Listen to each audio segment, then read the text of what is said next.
At this point, we'd like to start the breakout session, Lifestyles and the Augmentation of the Body. I'll be serving as a moderator today. Nice to see you all.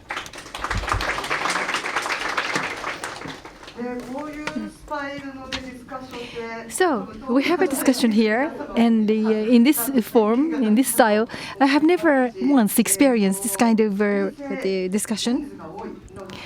We have many people. Well, there are many things that we have to talk about, and also we have so many people who are willing to speak. So this is about how the lifestyle would be changed with the AI.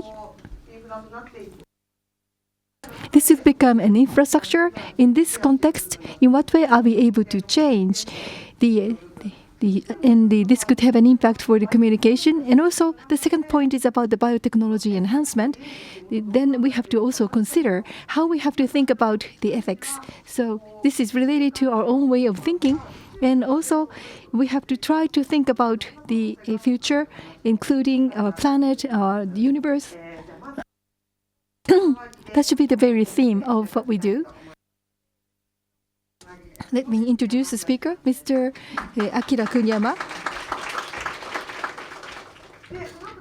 He is from the NTT, and also we have Mr. Mike Tyka,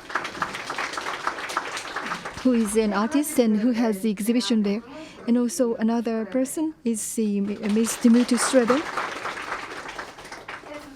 Also, she is an artist. And also the Mr. Kosuke Fujishima, who is the Astrobiologist, and then also from the company working on the cyborg technologies. We have Mr. Masahiro Kasuya, and then the Mr. Kohei Kikuchi, who is researching the dolls and the culture. And also, I'm sure you have seen the culture lab, the bio culture lab. This is Amy Karle, who is an artist and designer and futurist, and from the academic association, which is working on the relationship between the games and AI. Mr. Yoichiro Miyake, board member, Digital Games Research Association. We have a large number of people here, and Hasegawa is on the next room. So she is now discussing the issue with the capitalism. The Dominic Chan, I'm sure many of you are aware of him. He was not able to come with an urgent matter, so he was not able to come here. So I am very close with Dominic, and I would like to speak about the kind of things that Dominic might say. So you see me, Tsukada, and you see the Dominic inside me as well. We have a first half and second half. And then in the first half, we have the input of information first and foremost. So please take a look at this green part, Mr. Kuriyama, Mr. Tyka, Ms. Strebe. So these are the three individuals from whom we'd like to listen to. So first, we'd like to ask Dr. Kuriyama to speak about the art and the technology. So the floor is yours. Mr. Kuriyama, please take the floor. Thank you very much. My name is Hiroki Kuriyama. Today I will speak about art and technology. I think I am given 20 minutes, so I'd like to spend the next 20 minutes speaking about this issue. I am from the Tsuwano city in the western part of the country. Is the Shimane prefecture, and at the Meiji era, there have been the very famous persons. One is Nishiyama, and Amane Nishi, and I'm sure you know the name. He was the philosopher, and also he was the one who was able to create the terms from English to Japanese. So technology and also art. These are the two terms he created. And also on top of that, they came up with such ideas as the philosophy, knowledge, science, and concept, and the problems and definition, and the deduction and others. Inference. These are the things that he focused on. However, we have to look into art. The art is art, but when we say, or when he said the gijutsu or technology, that was a mechanical art. Then let's move back into 2,000 years ago. In the ancient Rome, they had ars, which is artes mechanicas, mechanicae. This is mechanical art, and the other is artes liberales, liberal arts. So when I say liberal arts, they are being taught at the universities. So this is the origin of the kind of the studies at the university. Then when we use the term art, we always think about the letters and the books and literature. And also we always think about color light paintings and also the sound, dancing, and also dresses and clothes and the ornaments, decorations. All these things are considered to be art. And one more thing that we have to consider is the use of digital technology. Utilizing digital technology, for example, this one is a good example. This is Kyogen by the Mansaku Nomura, who is a human national treasure. We are now able to recreate the performance of him, so that means that we are able to have a digital archive. I'd like to show you a short video.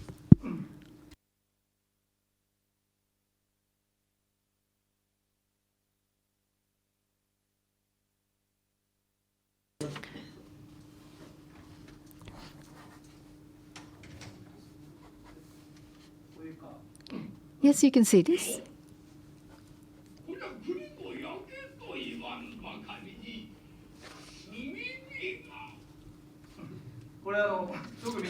This is a very short clip. Time is limited. So we have the 60 cameras surrounding him, so to cover 360 degrees. So this way we have the VTR, and then this way we are able to have the 3D image of Masaku Nomura. So that means that we are able to see this. So he is saying that he was able to see himself in the video shown with this technology. Next one is Hokusai Katsushika. It is called Kanagawa Oki Namiura.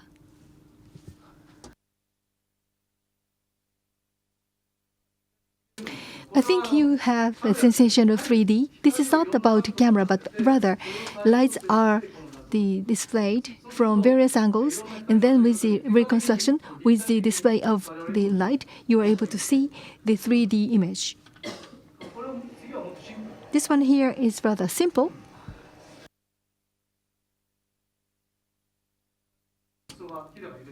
So you are just seeing the movement of the skirt. This is the duplication, augmentation, and virtualization. So we have many things that can be done with the technology. When we say duplication, we are talking about the duplicate and the storage of the traditional art in our group. For example, Vatican, the archive has been digitally archived, and augmentation is called kakucho in Japanese. And so the purpose here is to provide the explanation. For example, you go to the museum and you are able to get a hold of the information related to the author and the art.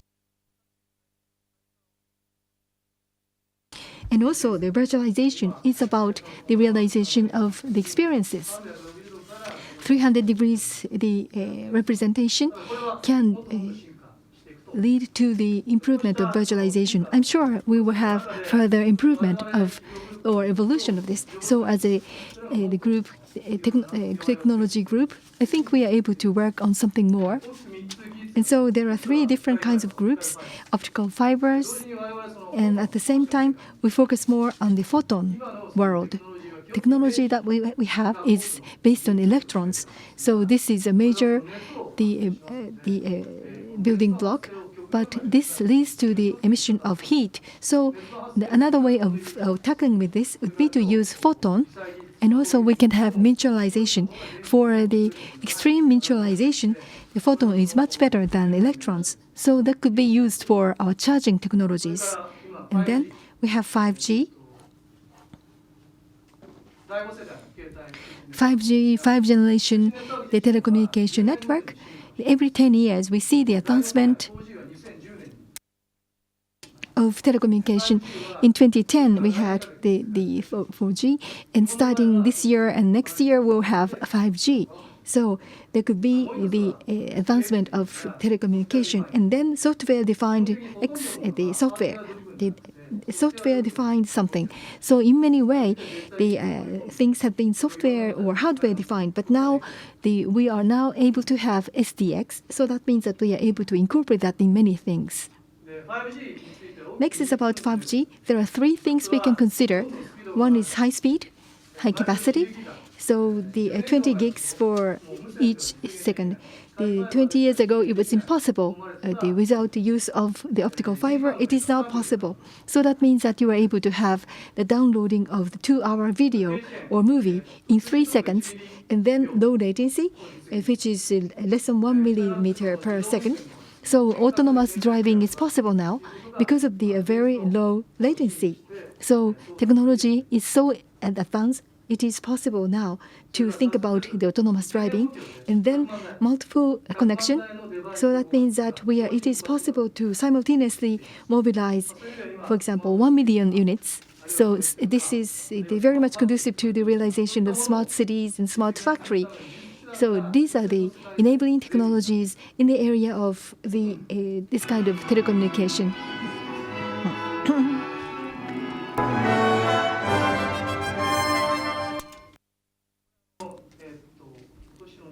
This is last year in summer. This was the digital live concert, and the Pacific Music Orchestra was conducted. And then this has been fed back to Sapporo Hall, and the 4K, the image and the sound had been sent to Sapporo. So that means that this was viewed both in Tokyo and Sapporo.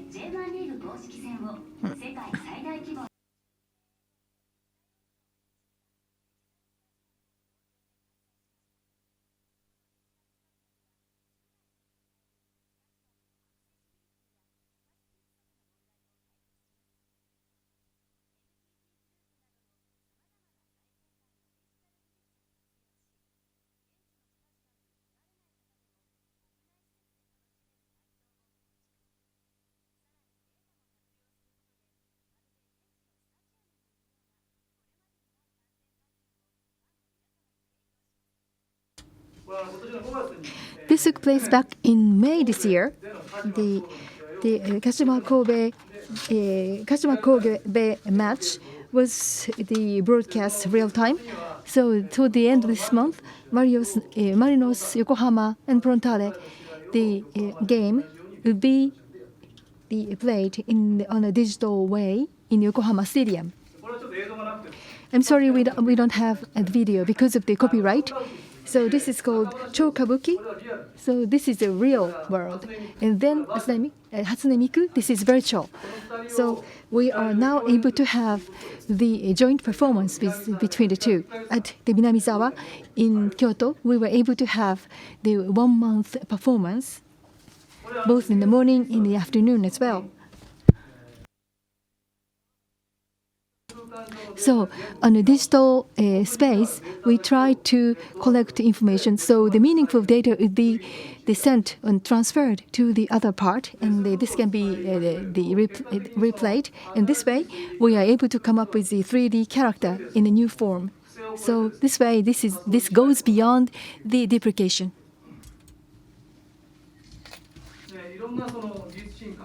Various advanced technologies, as you can see. It's a Gartner's the Hyper Cycle 2019. In the world, there are so many technologies in the market. How it's come to fruition and the maturities, and then going down, and then commercialized. So in the cycle, on the top of the peaks are AI, 5G, and sensing. And then there are 5 advanced technology trends. attracting attention of the industry. First is sensing and mobility, augmented human, the body augmentation.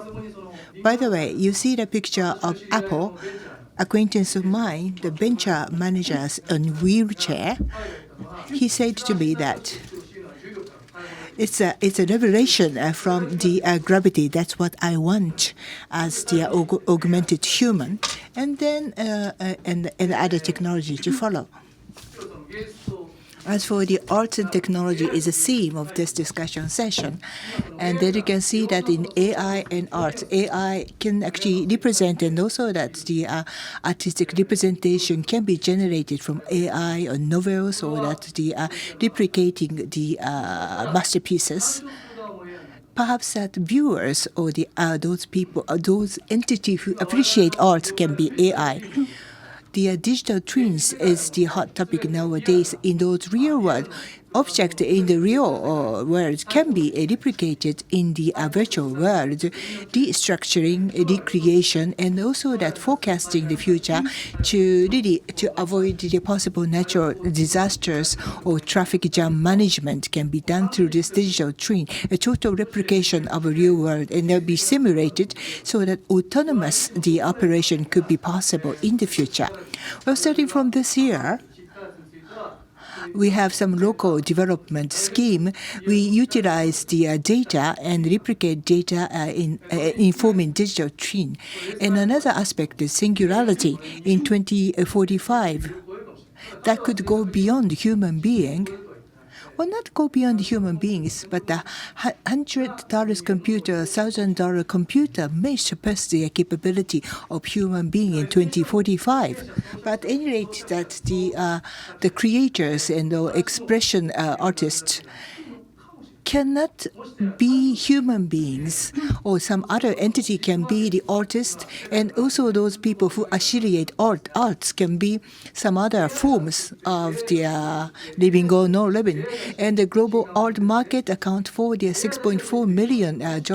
Perhaps in the future, we may actually see the arrival of the market in which the artwork is created by AI, and that the artwork can be actually purchased by AI. What you have to do last is the creation of art, and also that we have to have a rights protection, and also ethical aspect of art could be the bottom line. As for the new science, this is the reality of that artificial intelligence and new science. The headline says that DeepMind AI beats human at deciphering damaged ancient Greek tablets. But the closer look at those contents, 35,000 ruins, there are the 3 million words, and 20 suggestions can be made by AI. But lastly, the best one choice is done by human being. This is the current situation, the capability of AI. And I remember the last week, the business group in joint consultation with scholars and the government started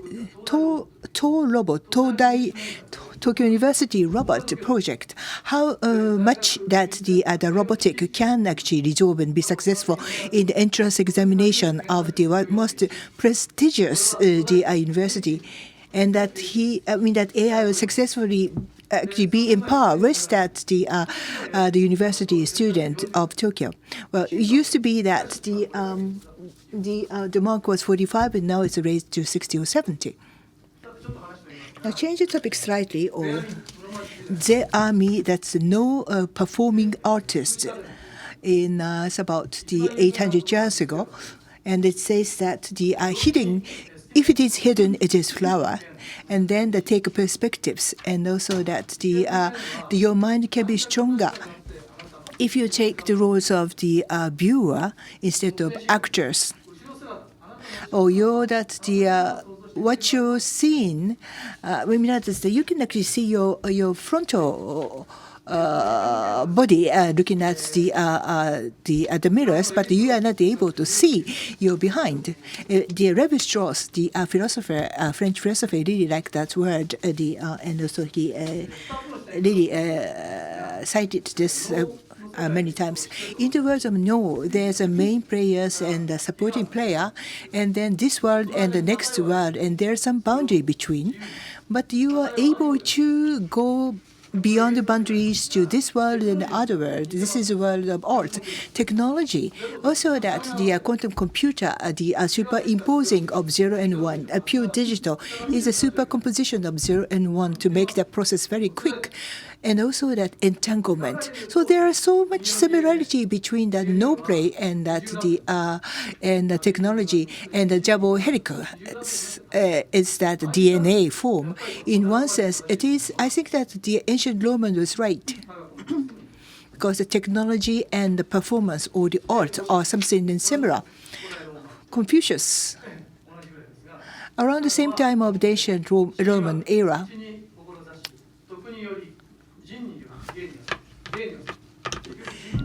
that it is everything is a process of your fostering yourself and maturity yourself. This is a famous novelist about 100 years ago. I saw that the novelist from my hometown, Ogai Mori, he's a novelist, and also that he is a military officer. And also he's a director of that Imperial or the museum.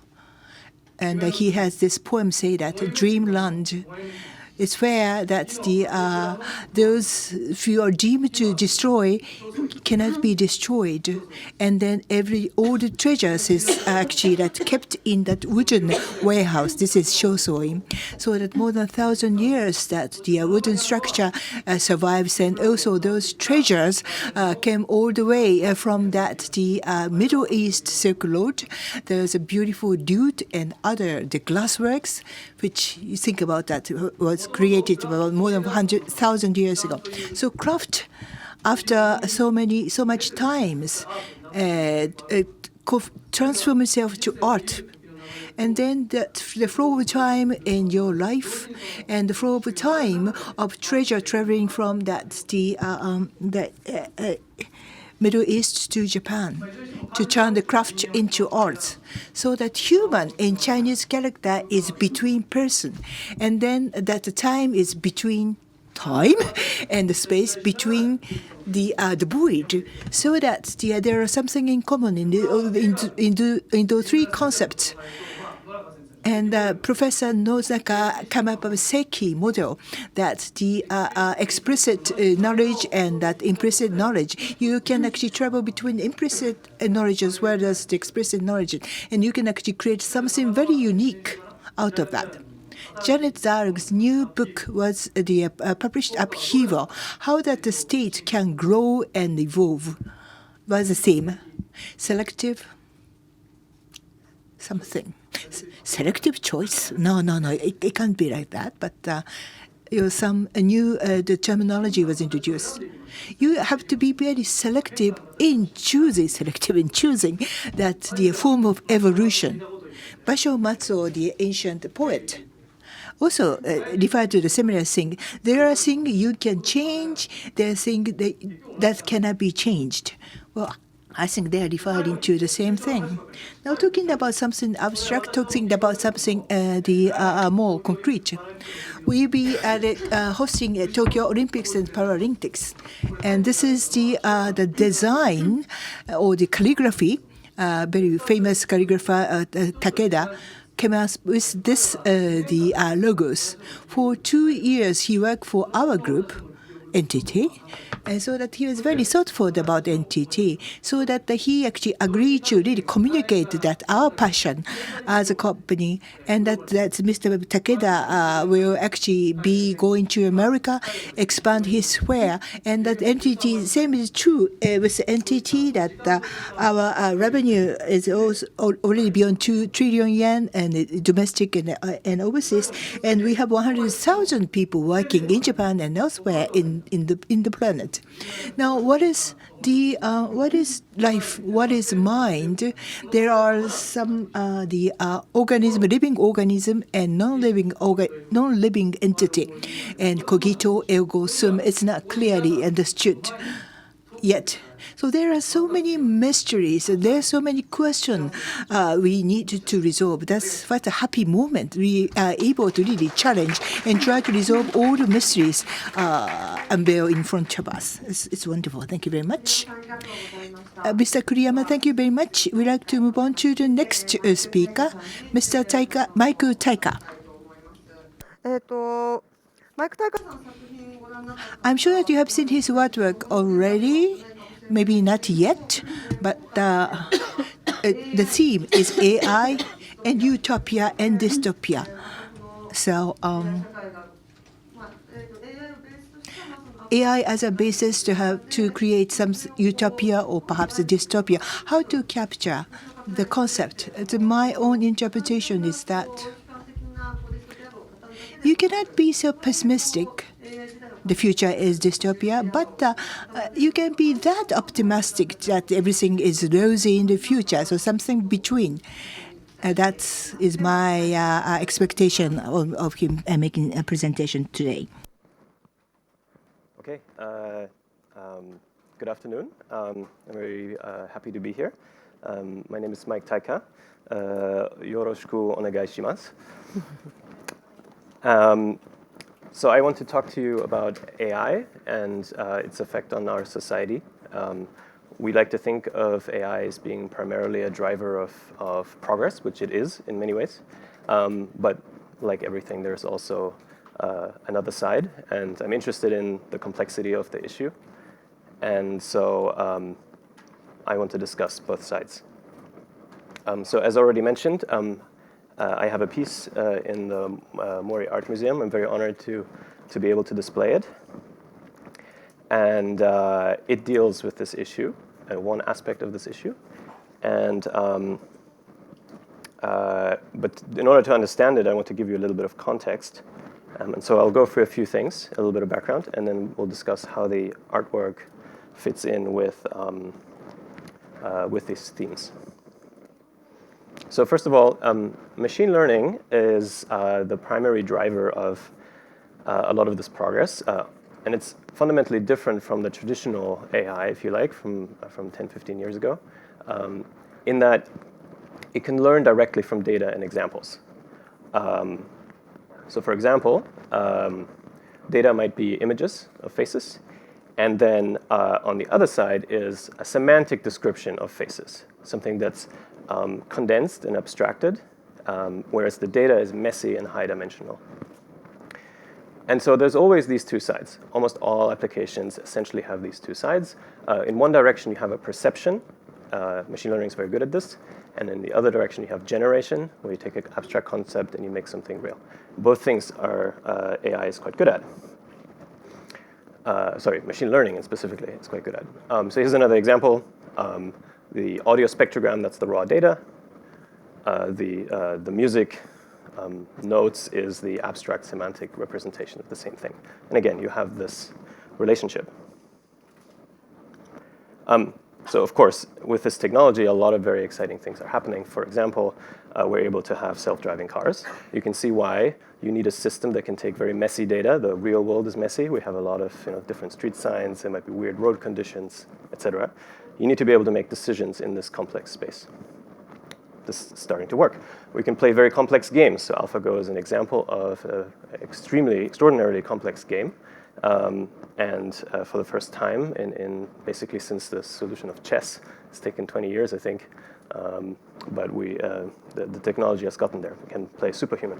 And then, of course, everyday devices like smart speakers are proliferating, right? It's now we can naturally interact with computers. And again, this is because we can take the complex, messy world and learn directly from data. We don't have to know the rules. The machine can learn the rules itself simply by being shown examples. So is this the utopia? Is everything's going to be fantastic and lovely and we just kick back and the computers and machines will do all the work for us? And well, The word utopia comes from Greek, and it literally means not place. There is no such place, and the reality is always more complicated than we'd like to think. And so this leads me to a more complex side of AI, which I think is very important to discuss. There are two kinds of harm or negative effects that can come through AI. The one side is unintended harm. This is when we build systems and we don't properly think through the implications and the consequences, or if we don't do it right. And then on the other side is intended harm, is people who have perhaps malicious intentions, and they can, because the technology is available, they can of course use it for their goals, maybe not to the benefit of society. So I will first discuss the unintended harm, which is in many ways very, very common. So let's take a very practical example. By the way, what I'm going to talk about is called bias. So let's say you want to buy a house, or let's say you are a bank giving out mortgages for people to buy houses. You need to decide whether somebody will be paying those payments or whether they will likely default. Banks do this already, but of course everybody is interested in using machine learning and everything for these kinds of things. How would you do this? So, say you have a database of people who in the past, that's your data you already have, this is training data. You have a bunch of people, their names, where they live, their age, how much money they make, et cetera, et cetera.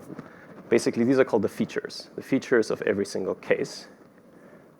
And then you wish to predict, you pretend you don't know the answer, in which case whether they defaulted or not, and then you build a system, the neural net here, that would learn simply from that database whether or not this individual would default, right? So the target is the prediction.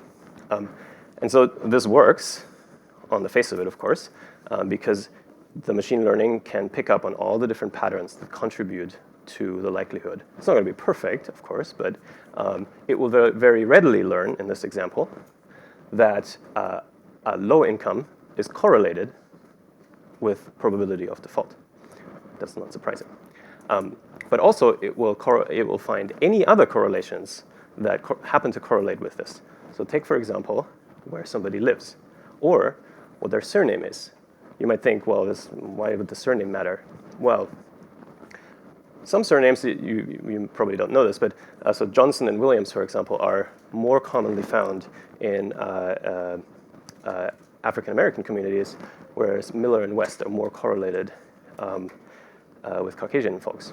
And so, because there is an existing bias in society where white people have an advantage, there's a correlation between likelihood of default and these other features, right? And so the neural network doesn't understand what's happening. It's trying to just correlate things, see what matches with what. And so what happens is that you start with some existing societal bias, and there are many of these, gender, race, background, all sorts of things, right? And that leads to biased data, because that's what we just measure in the world. It's the state of things right now. Then we feed this into an algorithm and say, well, learn this. And we like to think that the algorithm is neutral. The algorithm is just an algorithm. We're not telling it what to do. And so, but because the data is biased, if we don't do anything more, we will end up with a very biased algorithm. The algorithm will not be fair. If we then use that algorithm to make decisions in the real world, we tend to exacerbate, we tend to increase what's already the problem. Right? Like it makes the bias even stronger, because people say they make a decent salary, but they happen to live in a black neighborhood, say, their probability of getting the mortgage is lower. Having a mortgage is a good investment. It leverages your investment, so it's financial help. So it perpetuates the cycle, you see? And so you go round and round the circle, and you make the world worse. And so a great way to summarize this by Maciej Cegłowski, machine learning is money laundering for bias. And that is because we think of the algorithm as being neutral. And so once we get to here, we say, well, it's just the algorithm. I don't know. That's what it says. What can we do? It's just data, right? We say it's unbiased, but it's not. It's not unbiased. It's very, very big problem, and it's very difficult to get rid of because you have to be very careful about what data you expose the algorithm to. There are much worse cases even than that. This is a recent paper from 3 years ago claiming to be able to determine criminality from somebody's face. This is basically physiognomy in a new form. There's no reason to think somebody's facial features would indicate criminality with any kind of accuracy, right? But the data is obviously biased, right? The history of people, where this data is gathered, how it is gathered, the tiniest things, like even the camera used to capture one set of images versus another, these neural networks are very good at picking up on any clue. And so you get something that is completely unfair and very dangerous, can lead to a very dystopian society. And you think, oh, this is just academia, but it's not. There's a company called Faceception who claim to have classifiers that can classify people on these sorts of categories, whether you are a professional poker player or a terrorist. Think about that. They claim to be able to tell this from your face. Would you like to be exposed to this algorithm and people make decisions about you? I would not want to. I don't trust this. And if this is a very interesting topic, I highly recommend this essay, Physiognomy's New Clothes by Blaise Aguirre-Yarcas. It's a very complex topic and very interesting to read about. Okay, that concludes my thoughts on the unintended harm. The intended harm is also very interesting. Just to give you a very brief overview. For example, there are things called click farms, big racks of phones. And what they do is you can fake engagement. So you know we have an engagement society now. The number of clicks is basically equals money. You can go and for not very much money buy thousands of clicks, right? And that helps you with your products, with everything. In fact, most marketing campaigns these days do this. Now, of course, the content providers don't want this. They want the click rate to be meaningful. Otherwise, it's completely meaningless. And so they try and counteract this, of course. It's very difficult, though, because, for example, in this case, there's somebody who's clicking on all these things. Genuinely, it's a real human. The data looks almost indistinguishable from actual clicks. How are you going to distinguish this? There are CAPTCHAs. That's one way of telling human from machine. But of course, the very same techniques that allow, say, cars to drive and recognize street signs are getting better and better at this. This is the same problem, is to recognize the characters, object recognition, character recognition. And in fact, most CAPTCHAs are breakable now. It's extremely difficult to determine whether somebody is a bot or a human. Another example is also very interesting. The ability to fake video. This is less of a perception thing. It's more of a generative thing. But like I say, it's always those both sides. You can take a video of somebody and doctor it in such a way, change it in such a way that it says something completely different. Or you can take a face from one video from one person and graft it onto another person. It looks incredibly accurate now. And it's very easy to imagine how you can use this in a nefarious way, right? To spread disinformation and lies, propaganda essentially. This is actually not a real case of this. This is an artist think tank who have done this to demonstrate the danger of this. So there's two videos, one of Boris Johnson endorsing Jeremy Corbyn, and one vice versa. They endorse each other, which of course is absurd, but it makes the point. Again, that was kind of a fun example, but it's happening in the real world. Just this year, somebody used a voice imitation system to make a call to the direct underling of the CEO of some company and convinced them to part with almost $250,000 and transfer it to an account because they pretended to be their boss. They said, do this. I'm like, okay, I'll do it. It was a fraud, and it worked. They got away with this. So this is happening for real. Okay, so that is the introduction. And so now, coming back to the art, I'm interested, I think art is an interesting way to communicate these issues and to deal with these complex things, and to also communicate them to the public, right, to discuss it. And so it's called Us and Them. And it started with with a slightly different project. I was trying to just generate faces. So I was interested in making portraits. So I created, or I built a system based on many other people's work. Of course, this is a new technology that I did not invent called GAN, Generative Adversarial Network. It's a particular method which is very good at generating images. And I trained these on Flickr data, public Flickr data, open Flickr data. And I made these portraits, and I think they were interesting. I actually like that they're kind of not quite right, uncanny valley. This was in 2017. By now, this technology makes almost perfectly photorealistic people. It's only 2 years since. Incredible how quickly progress has been. Just briefly, how does it work? You essentially have two networks. The first network, the generator, it takes some random number seed, some random number, and creates an image, any image. And then the other network is the discriminator. The discriminator takes alternatingly any image and tries to decide is it real or fake. Neither the generator nor the discriminator at first know how to do anything, but you feed it real data and fake data at the same time, actually alternatingly. And so what happens is the discriminator is able to tell the difference very easily at first, because real pictures look like real pictures and fake pictures look like nothing, it's random. But because the discriminator is sort of attached to the generator, it's essentially telling the generator how to make it better, how to improve it a little bit. You just play this game round and round, and the generator gets better. Then the discriminator has to catch up. And so these two networks play a game until they reach some sort of equilibrium called a Nash equilibrium. And eventually you have a generator that can make very realistic faces. So here's what this looks like. This is basically just moving the input in the random number randomly. And so what the generator has essentially learned is to map, just like before, real data to the semantic space. The semantic space is just random numbers. In this case, the real data is faces. And so you can change the random number, and the face changes accordingly. So I wanted to expand the sort of complexity of this project. And so the next thing, what happened is that during the 2016 election, is that right? People found that there were a lot of Twitter accounts who were actually bots.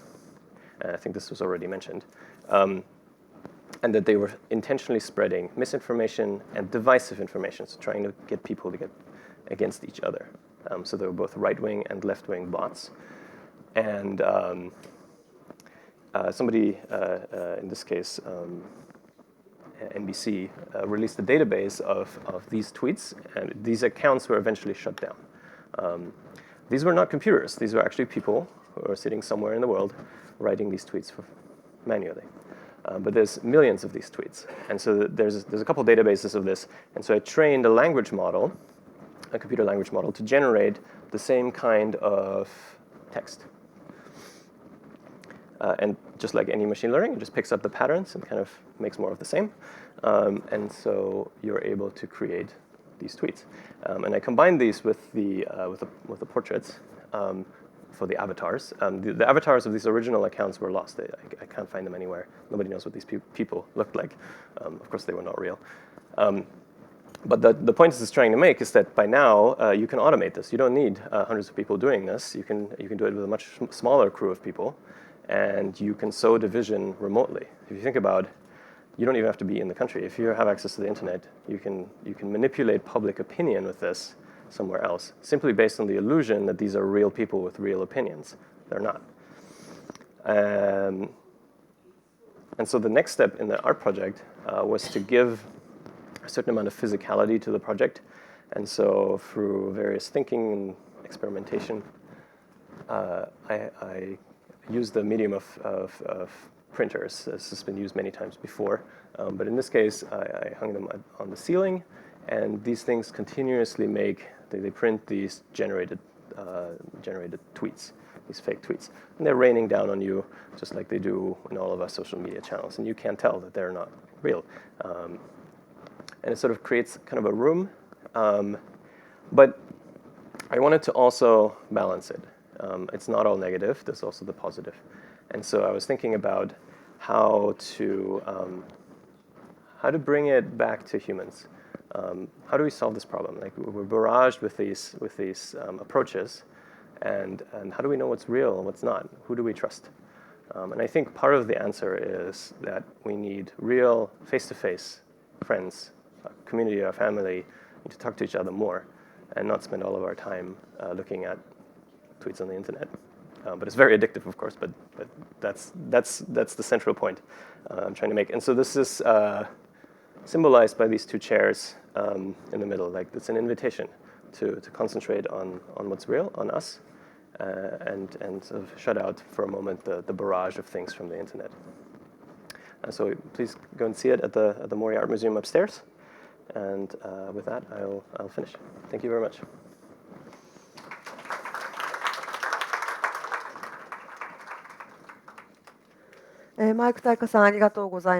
Thank you very much, Mark.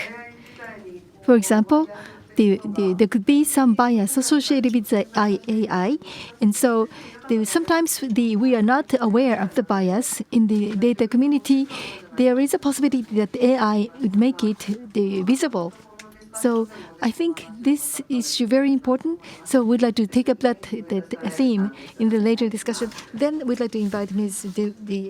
Strebe. So, Ms. Diemut Strebe, you were able to see her work. So this is the BioArt, which is the replica of Van Gogh's ear. So she will speak about the future perspective of biotechnology relative to art. So we are now looking at the romantic mess, which is the Van Gogh. So we are now able to see how this can be seen. So this is something chaotic, and out of this chaotic romantic mess, what kind of thing can we drive?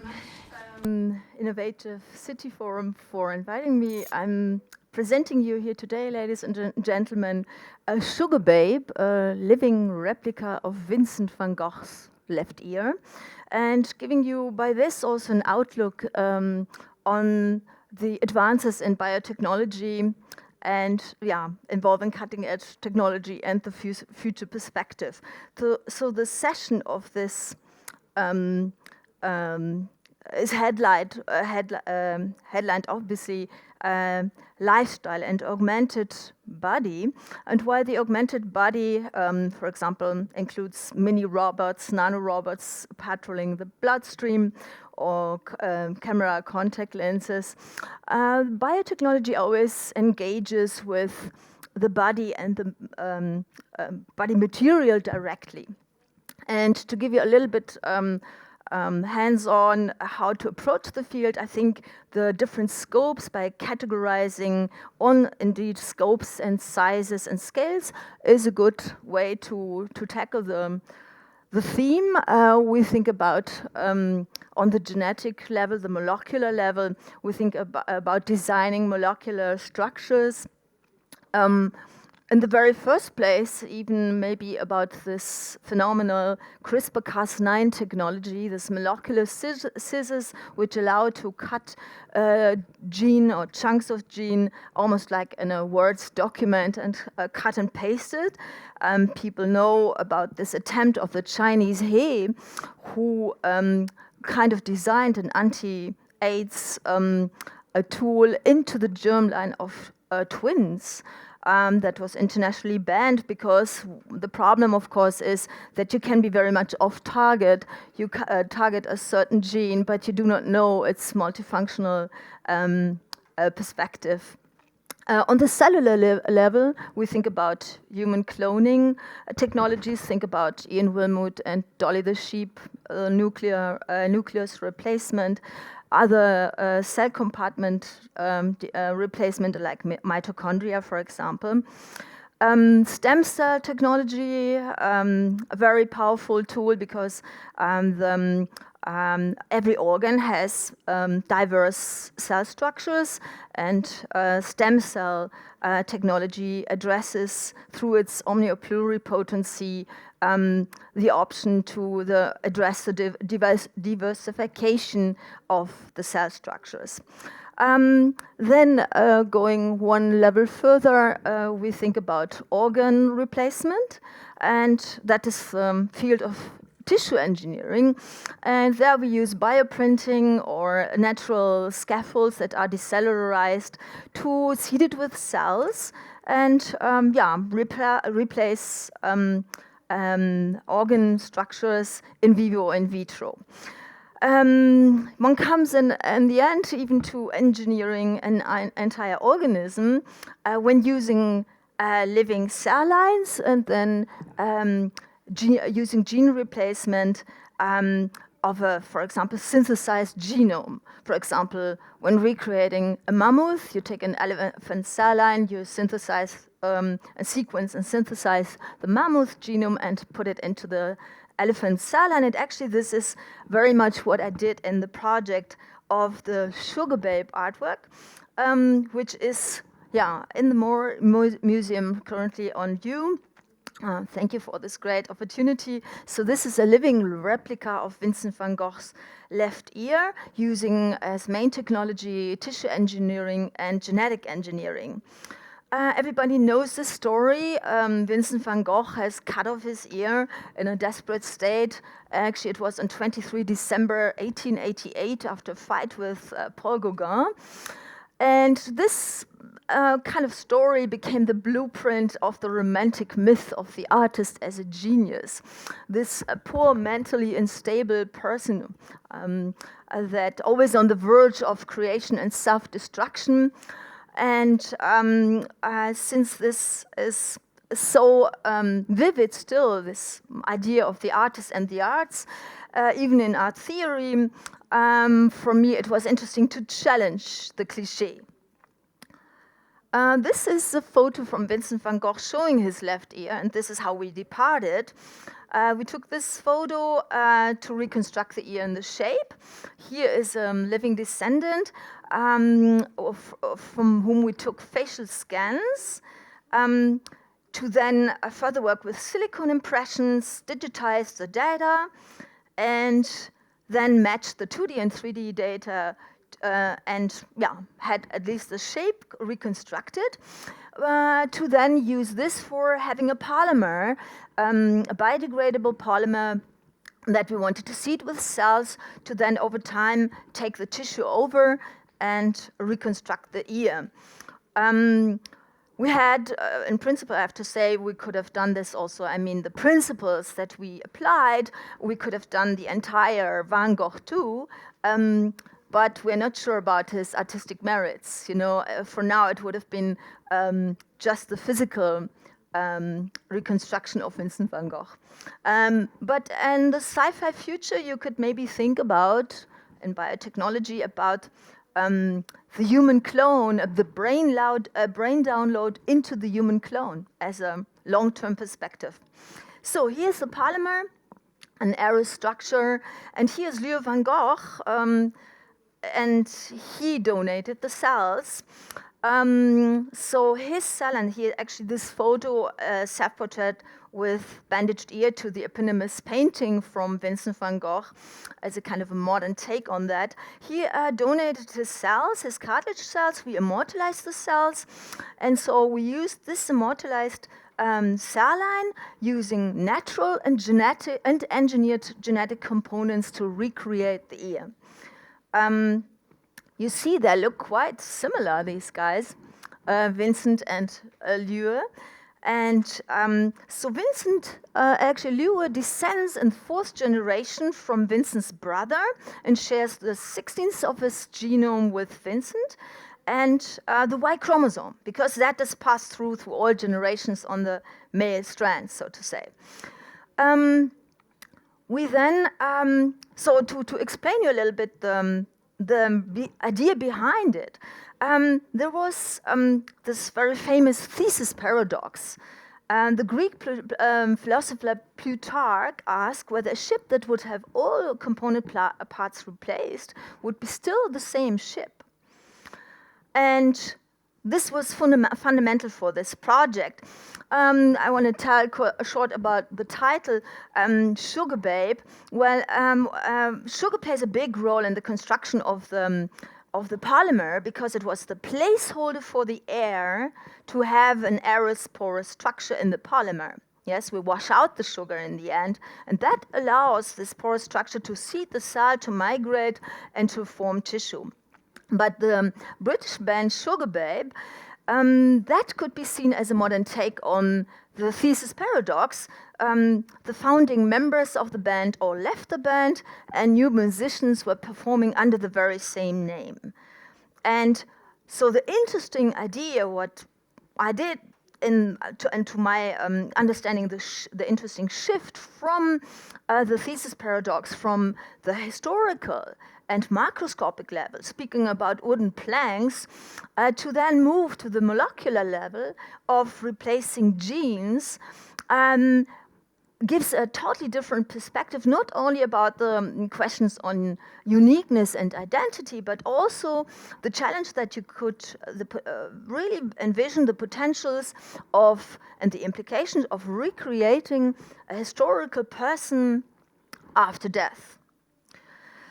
And we used 3 different tools to achieve this. So first we started out with historical samples. A second attempt was DNA acquisition through living descendants. And a third part reflects on the CRISPR-Cas9 tools in the attempt to potentially enhance creativity artificially. So we started out with this envelope that we got from Paris. A museum gave us this very expensive envelope. I think it costs about $500,000. It's expensive. So it was brought to Switzerland, to a forensic institute, where we lifted stamp and flaps and kind of extracted the DNA. And we were lucky that we really found DNA.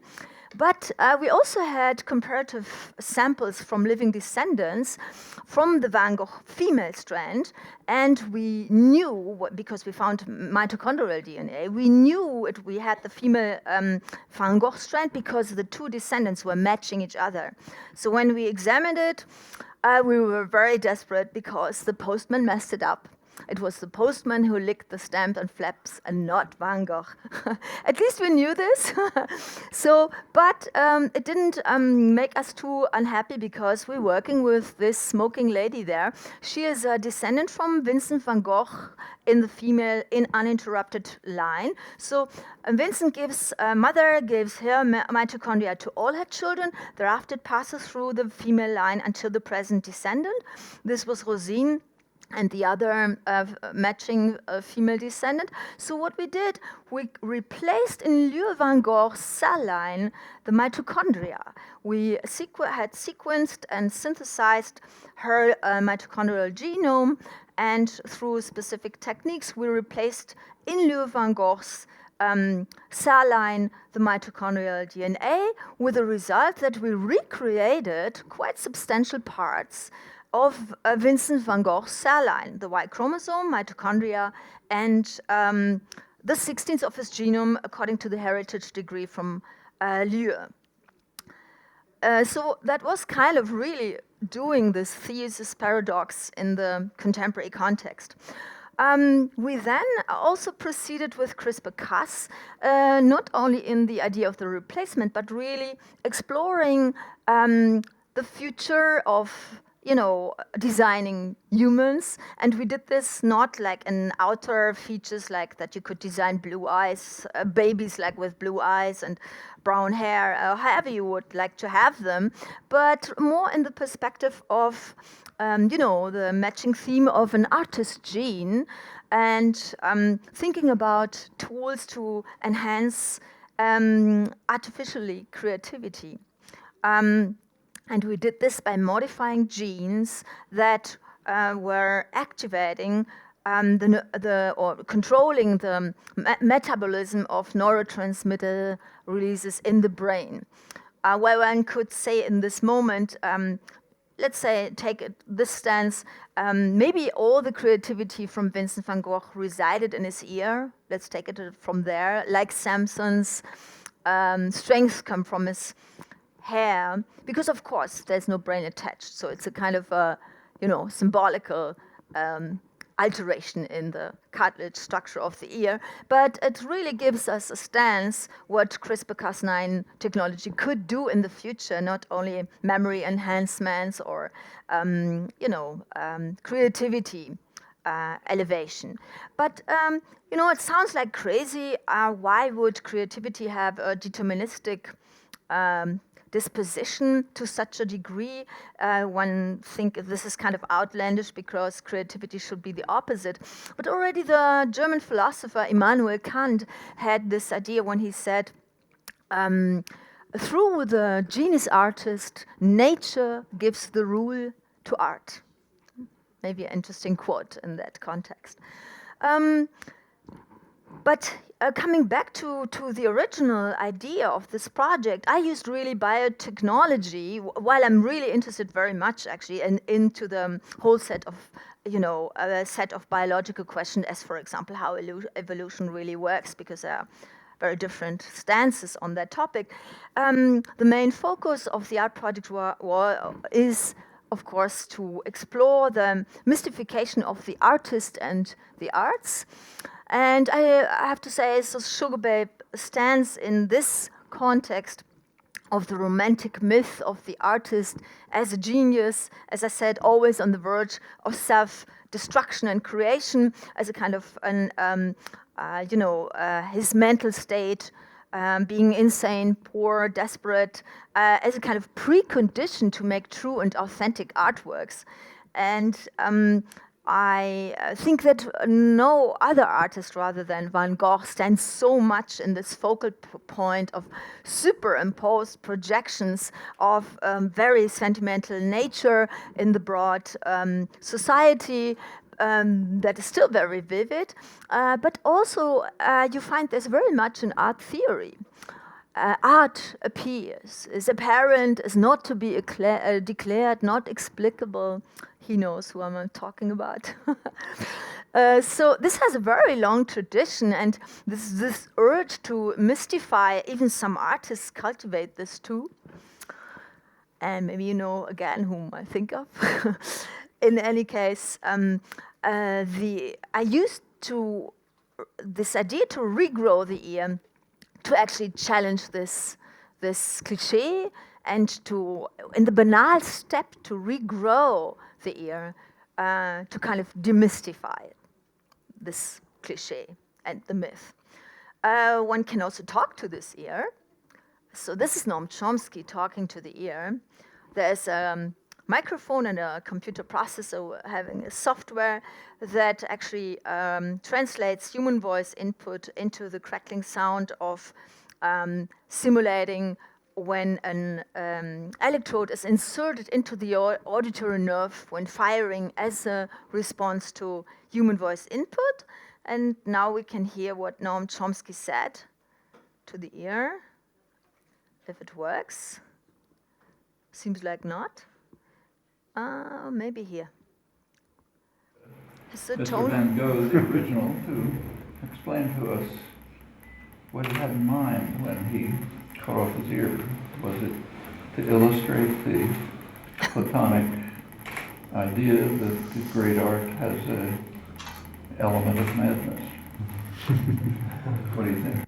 And that was Liu then, who came thereafter. So yeah, and I'm not a bioartist, I have to say. I work in very broad ranges of, so I'm interested in quantum mechanics, astrophysics, bioengineering and AI. I like to talk. So I truly like the broad spectrum of the different strands of science. So if I would have a solo show, it would likely look like a group show. And but what I really think is that I'm very much focused on this advanced science of our era. I really feel compelled to reaffirm the romantic paradigm of the new throughout the means itself and its combination with the arts. And the same is true for the avant-garde roots of classical modernism, which I find very important to reaffirm in this intersection of art and science. And I think I managed to be fairly under the time, and I would like to thank you very much.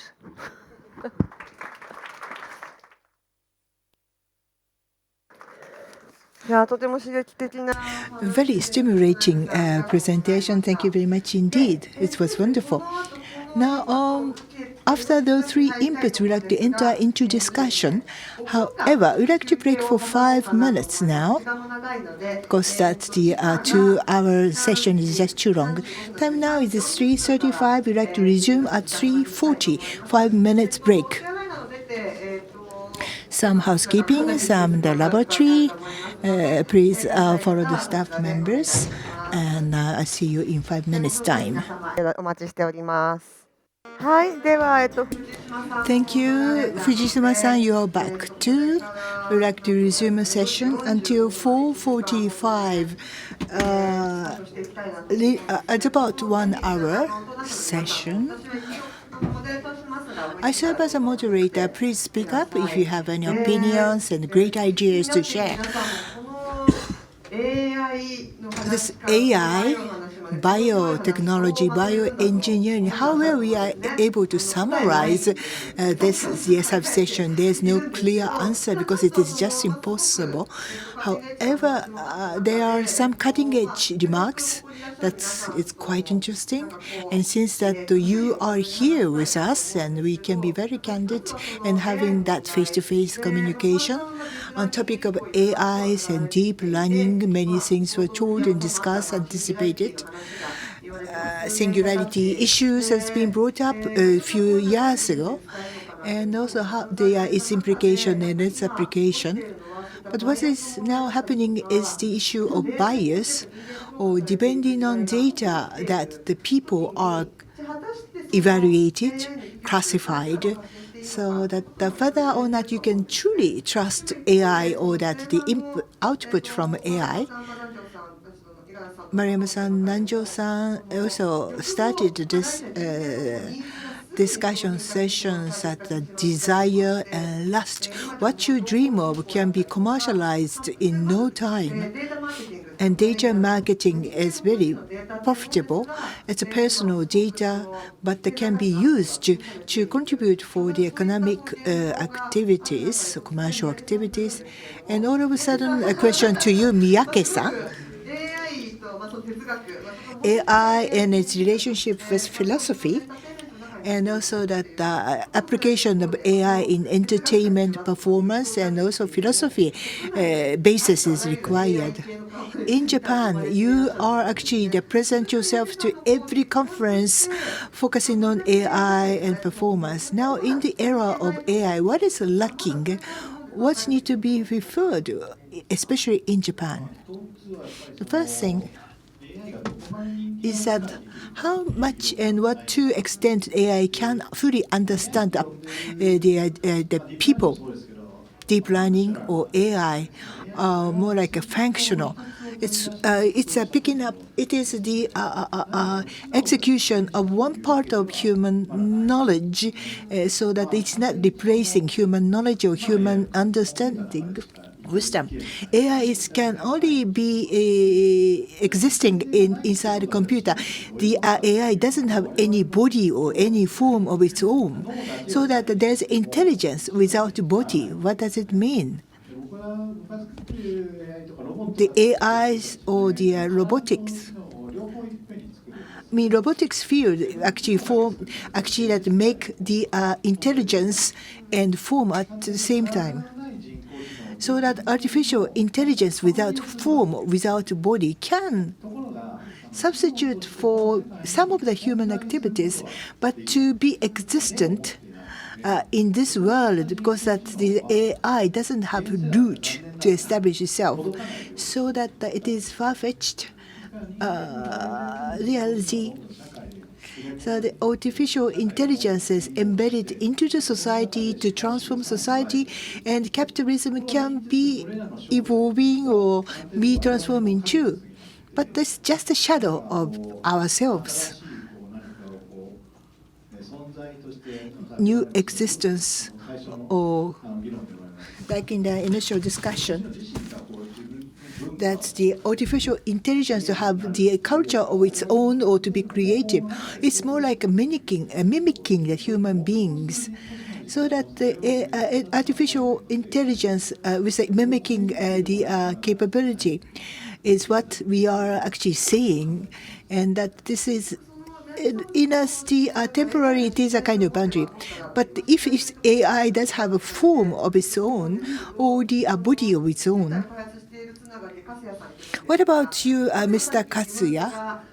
Diemut-san mentions that the old sci-fi image, there's a clone of human beings, and that is actually embedded with the human brain in the sci-fi fiction. There's an avatar robot is about to be made in some institute. So with the arrival of AI robot, there is some expectation to the MELTIN to make some kind of new creation of robotics and AI. Well, without form, without body, it is not possible. But there are cameras and sensors and motor as an actuator using those devices. So that AI can actually make us access to, and that so AI can be resourceful, or AI can create some resources. Of course, the current stages of AI hasn't come to that stage yet. But the AI doesn't have the body as we imagine, but with using the sensor technology and actuator technology, it can substitute some part of bodies. We are engaged in that cell engineering, cell science, that the human were actually that confined within the body. I mean that as far as the muscle can actually activate or the speed that body can be sustainable, but beyond that border, we are able to really exert the 100% of our imagination, so that the human being, as of we are now, can actually be expressed as the human being without body, because you can go beyond the physical border, so that like we are actually saying that AI doesn't have a body, but if that perfect cyborg is existent, and you say that, oh pity, you only have that limited body function. We could be very subjective in looking at the problem. We can be more objective. It's quite interesting that all of a sudden the discussion by Miyake-san is actually expressing his view from perspective of AI rather than from a perspective of human beings. Question to Mike. So do you think that if AI is provided with body, and then that intelligence will also follow? You are the biotechnologist, and then you have the wonderful careers and the background to really elaborate on this issue. The new body will actually create yet another new intelligence? What do you think? I think I see two problems. One is that even though if we embody an intelligent system in some robotic form, its existence is still very different from ours. It doesn't deal with the same issues of mortality, for example, and its limitations are completely arbitrary depending on what kind of robot you build. So, of course, the more similar it is to us, I think the more possibility there is that it can understand us better and be more human. But it's a great challenge because the biological nature of our bodies is very difficult to replicate in detail, and it matters, I think. Also, I think we know now that our intelligence is very much not just in our heads. It is our alimentary canal, our guts, all that contributes, and a lot of what we think of as our intelligence is not up here. It's in our spine and elsewhere in the physicality of our body. So it's also very difficult to replicate. And then the other problem I see is that even though despite all the great successes of machine learning, there's still, I believe, something missing. Like just more machine learning itself as it is right now, it lacks a good way to represent an internal model of the world, and that's why it sort of has a tendency to just sort of imitate without deeper understanding. And until those two things are solved or made progress on, I think it's going to be very difficult. Okay, great. Thank you. To you, because I think we would need a mathematical structure that actually mimics itself within the world, like we do. We model ourselves within the world any moment. That representative model allows us also to imaginate and hypothesize. And so I think only if such a mathematical structure would exist and understanding is a possibility, then we can speak also in that sense only from intelligence. I would say for now, it's just the enormous capacity of computer powers and pattern recognition, but even the best machine that plays chess doesn't understand what it is doing.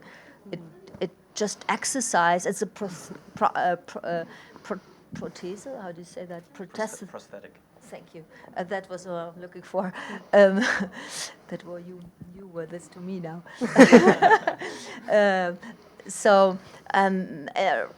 It would not be intelligent in my understanding for now. And I think there are many scientists like Roger Penrose, though he has some outlandish ideas maybe on AI, but still I think he's addressing this topic. Okay. And I think what's problematic of our discussion, or the limitations, is that we're still modeling it from the human standpoint. So how do we go beyond this? How do we embody things that we can't experience, like the emotional depth of dolphins or whales, or the way that Neanderthals thought? You know, how can we expand in a wise way that empowers us and does not, defeat us in some way or lead to our demise? How can we think in a broader way beyond the humans that are programming this? And this is where I would turn to the astrobiologist. Yes, yes. So, 宇宙生物学者として So as an astrobiologist, I'm always thinking about the limitation of life and also diversity of life as well. That's something I am always keeping in mind. If you center too much on humans, then the world is something that we are able to see. So that means that the world is only the kind of things that is with the light. So if you're able to have the ultraviolet ray covered by the avian eyes, then that's different. So that means that we are able to expand the proprioceptive systems. Then this way we are able to expand the scope. And then one thing that I found really interesting in thinking about in talking with Mr. Kasuya is that with the augmentation of body, then we are able to have omnipresence. So you are able to be in two places at one time. So in the body, you are not able to do this. But if you are able to augment your body with a cyborg, it is possible. In that situation, you are able to have the evolution of brain or augmentation of the brain. So the functional augmentation of the functions. And also we have to think about the augmentation of the way we look at things. So these two should happen simultaneously. This is something I wanted to ask you. So I am the researcher of the doll culture. So the way I think might be different from yours. So we have been talking about subjectivity, so we have to think about this as the owner of the process. And then as we go toward it, and then with the AI, things that cannot be done by humans could be done by the machine, for example, cell engineering and avatars. And then this way, we have to try to we are able to see some complexity of human beings. Sometimes the human beings would be beaten, and then, as was mentioned earlier, then in that situation, we try to look into the conundrum. So there could be the myth, something that we don't understand, and then that's something we might be able to understand as the subjective way of thinking. Earlier we were able to see the use of the human organ, such as Van Gogh's ear, as an artwork in avatars. in thinking about them, I have to go back to what took place in Japan. Soseki Natsume, the famous the writer, has been taken up as an android. So an android Soseki Natsume. So the android is already there. So we don't know how to deal with that android. You have to create Android. You're not able to resolve a piece of questions or the problems. But when I saw an Android, that replication of the very famous novelist in Japan, he was born for the sake of discussion. But what is the feelings of the Android who are actually forced to be born? It's more like the very subjective feelings that he has towards the android. But that kind of feeling is something that we human beings do have, and cannot be put into words. It's very ambiguous feelings, but this is where we have some kind of essential nature or element of being human beings. This is very, that the starter of the discussion. Thank you very much indeed. Amy-san, please. Maybe that you can show your slides. It's already been made, and then after that kind of object is made, you have to think about that. It's in a world of art, you create something in a visible form or the physical form, like in the case of Van Gogh here. And once it is made, and then sometimes it is nothing like that discussion of how to actually have a baby through that the gene manipulation and others. But Amy's the artwork really represents that kind of aspect of question that we have. So please, Amy. Thank you. Thank you for having me here today. And I am happy, I'll be speaking just very briefly, but I'm happy to be speaking after hearing everyone else talk, because I feel that we all share so much of the same questions that we're asking, and this is a really important forum to help drive these questions further, and I'm happy to have a peer group to be able to progress this discussion with. Technology is advancing faster than we can conceive of its impacts on humanity and on the world. We live in a digital era, and few of us have been untouched by science and technology. Machines, data, and synthetics have reshaped our world and reshaped us physically and emotionally. They've even reshaped it and rescripted us as spiritual beings. We're moving forward at exponential rates, but we don't understand the implications of tampering with nature and tampering with the natural world in this way. Artificial intelligence is no longer about the technological, but it's about the biological as well. The more that we integrate with technology, the more that humans and technology become one. But think, for example, of a pacemaker. This is a highly technological device that often communicates digitally as well now, that's implanted into the body. But when we look at someone in front of us that has this device, we don't think of them as a cyborg or an android. We see someone whose life has been saved. We have the tools to create almost anything we can imagine, and also things that we cannot yet fathom. These same tools that can lead us towards a more enlightened future can also lead us to our ultimate demise, depending on how we use them. And this is how I like to approach my work. I focus on how to use our advancements for our best and highest good, but I don't want to overlook the potential downfalls and pitfalls in this either. I'm a fine artist who engages questions about what it means to be human. This practice can take many forms. It may be a scientific study or philosophical, and for me, it's both a material and a spiritual inquiry. My work can be seen as artifacts of a speculative future where digital, physical, and biological systems merge. Because I'm thinking about healing and enhancing the body, and I'm working through new technologies and workflows to actually try to get there. I not only work with these tools to explore life and living systems as artistic subjects, but I'm also questioning the impacts on our world and on our lives from these tools. As an artist, there's more than that I share, though. there's all these ways we can measure what it means to be alive from a scientific standpoint, like if a heart is beating, if a cell is alive, if we're breathing. But as an artist, I'm also interested in this larger picture of what it means to be alive, this whole arena that's beyond what we can measure, this dynamic internal landscape of thought, emotion, intuition, and beyond, all these things that we don't know how to measure that's going on inside of us all the time and makes us alive. There are all these implications beyond what we can foresee and what we can measure, and this whole realm that's beyond our understanding.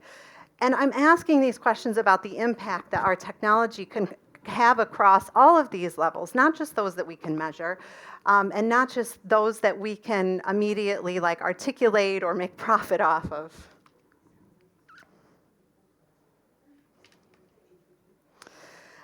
And one example is internal collection. These are garments based on anatomy that I'm exhibiting in the Future and Arts exhibition that just opened at the Mori Museum.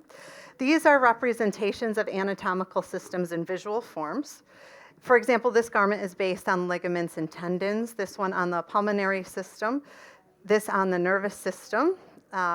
This dress is on the cardiovascular system. And these garments were created with applications for the medical and fashion fields alike, but they also ask questions about that which we all share as humans. I'm going to speak about the medical and fashion implications very briefly. A big challenge in the medical field is interfacing with the body in a soft way. We can digitally manufacture hard materials to fit the body with relatively good accuracy, but they don't work like the body does. Our bodies are supple, and so like hard prosthetics, for example, are very agitating. So how do we connect and furthermore integrate with the body? And the workflow I used to create this collection is now being used in the medical field to make custom corsets for spine correction and also 3D printed lightweight casts for broken bones. It's also being used in the fashion industry for new ways of digitally designing in the 3D environment, for pattern making in 3D, and also for waste reduction in manufacturing. And although I'm working through a lot of these very complex technical processes when I make my work, at the end of the day, the artwork really has to speak for itself. I'm a fine artist. First and foremost, it's most important that somebody can come up to my work and not know anything that goes into it and have some kind of emotional response, or that it speaks to people in some way. There has to be something in the work that connects to people on a deeper level. And for me, this comes back to being human in some way, resonating with us, those parts of us that are not describable in words, but that we can feel really deeply. Something that's universal. They usually come from personal stories, but that is also universally connects us all. So thinking about how we can use digital fabrication and exponential technologies to heal and enhance us, both physically and emotionally, my new work conceives of artificial hearts of the future, and who we can become if we were to make such design interventions and replacements. This work also considers how biomedical interventions can override natural selection and alter our evolution, and if this practice is wise. I'm exploring the heart as both a vital organ and as an organ associated with deep emotional feeling, while working with biomechanical and biofabricated sculptures, questioning our spiritual and physical evolution as we advance our species through biotechnology. And the artworks that I'm showing here at the Mori Museum are the first in a larger series of envisioning artificial hearts of the future, when organs can be redesigned to have better or enhanced functionality than what we're naturally endowed with. In the vision of almost like a sci-fi relic of the future, the heart of evolution explores the heart as the vital organ and as this organ that's the SID, emotional seat of consciousness, across really many cultures at a time where biotechnology and humanity merges. The sculpture technically reimagines what the heart vasculature could look like and work like with enhanced design. And it's housed in the mechanical womb of a scientific bioreactor. I worked with the cardiac surgeons to understand the forces that are put upon the heart and use generative engineering and generative design to understand how we can redesign the vasculature to prevent blockages. Right now we have some serious design flaws in the way that our heart is made. If we have a blockage in one of three main arteries, we can have a heart attack and die. So this tries to speculatively redesign a new system for that. The sculpture is composed of 3D printed scaffolds, and it's articulated mechanically to beat. It uses wire that's similar to a cardiac pacemaker. And it's actually quite simple biomechanic design, but it raises a lot larger questions for our future when we can integrate enhanced functionality or replacement parts into our body. If we alter this organ, who do we become, not only physically, but emotionally and spiritually because of it as well? For this reasons, I reference the presentation of sacred relics to demonstrate the profound importance of having a deep reverence for the mystery and intelligence of life. All of this that we don't know, especially when we're contemplating using such exponential technologies that may permanently alter humanity and ultimately change the course of our evolution. The other piece I'm showing here at the Mori, the enhancement of life and love, contains a similar design to the Heart of Evolution. And again, this just further dives into the idea of heart disease and heart attack and considering how we could redesign for blockages. So there's a medical aspect of it to potentially improve function. And then I'm also working on bioprinting this design with live human cells. Scientifically and technologically, I'm working with bioprinting vasculature specifically, not necessarily just for the heart. The benefits of bioprinting vasculature is that if we can create that, then we can deliver oxygen and nutrients that could bring us, this could bring us a step closer to making viable organs. Now don't be confused, no one has ever grown organ. The news media tries to make it seem like people have grown organs, but this is a really difficult and complex problem, but a lot of leading scientists are working on it. This is a really exciting time, and it's really important that we ask questions because the time is coming where we are going to be able to fabricate these.